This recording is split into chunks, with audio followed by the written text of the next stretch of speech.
আছে, পাওয়ার আছে, জয় কৃষ্ণকালী মায়ের জয়, তখনই সেই ধূপ কাজটাকে গণেশের পুজো হয়। আজকে এই বাবা ঘরে বসে জপ করে বুঝতে পারছেন, ওই মা বুঝতে পারছেন, এই মা বুঝতে পারছেন যে এত ঘায়ে দগদগে ঘা, মায়ের নাম জগতে মিরাক্কেলের মতো কাজ হয়। সবাই চুপ করুন। গোবিন্দ নামেতে সোলা জলে ডোবে, পাথর জলে ভাসে। তাই সেই সময় মহাপুরুষদের কারো সম্মান করা হয়নি। তাই যখন মা প্রথম এসেছিল আমাদেরকেও প্রচুর মারধর করা হয়েছে। আমি তো কোনো কিছু তাবিজ কবজ বিক্রি করিনি, আমি তো জল পোড়াতের পর দিইনি, আমি তো একটা জিনিস দিয়েছি, ওগো তোমরা জয় কৃষ্ণকালী মায়ের জয় এই মন্ত্র জপ করুন, ঘরে বসে মায়ের নাম গান করুন, মাই আমাদের উদ্ধার করবেন। জয় কৃষ্ণকালী মায়ের জয়, ওনার নাম করুন। পরম পিতা পরম ব্রহ্মময়ী মাই হচ্ছে দয়াময়ী, কৃপাময়ী, ব্রহ্মময়ী।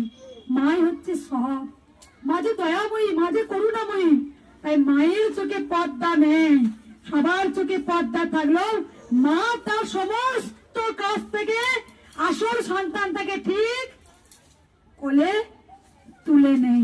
তাই বামা খেপার ঘরে আজ বাম বাম তারা ভোগ সবার আগে ওই খেপা ঠাকুরের ঘরেই আগে যায়, তারপরে মাথায় করে বড়মার কাছে ভোগ যায়। তাই আজ আমরা ভবতারিণী মাকে প্রণাম করার আগে মা সারদা পরমাংশ দেবকে আগে প্রণাম করি, তবেই কিন্তু মা সন্তুষ্ট হন। ছেলেকে বিনা একটা মা যে অসম্পূর্ণ, সন্তানকে বিনা মা যে অসম্পূর্ণ। মাকে রোজ যখন পুজো করতাম 22 বছর, মাকে শুধু একটা কথাই বলতাম, মা তুমি ছেলেগুলোকে কি বেশি ভালোবাসে রে মা? আচ্ছা মা, আমার কি কোনো দোষ আছে? আমি নারী, আমি মেয়ে বলে, আমি অসুচি হয় বলে আমি অসুচি? মা, ও মা, তুমি কি আমার মা হতে পারো না মা? আমি মেয়ে বলে আমার সব দোষ মা? সত্যি বলছি, মা আমাকে সেই সম্মান দিয়েছেন। মা স্বয়ং বলেছেন, কলি যুগের কৃষ্ণকালীর কন্যা আমার। সত্যি মায়ের মেয়ে হতে পেরেছি। আচার বিচার ছাড়া মায়ের পুজো হয়।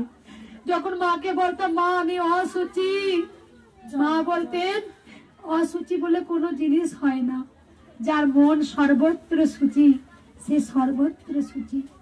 তাই মেয়েরা অসুচি না হলে যে মা হবে না, তাই বলে একটা নারী অসুচি কখনোই নয়। সেই মেয়ে হচ্ছে মায়ের জাত, তাই মায়ের কাছে সবাই সূচি। বুঝতে পেরেছেন? আমার জীবনে অনেক কথা, মায়ের সঙ্গে কি কথা হয় সেগুলো আপনারা আগামী দিনে জানতে পারবেন। আমি এখন সবটাই বলবো না, তবে এইটুকু বলবো, মা ছিলেন, আছেন, যুগে যুগে থাকবেন। শুধু আমাদের ভক্তি নেই, মায়ের প্রতি ভালোবাসা নেই।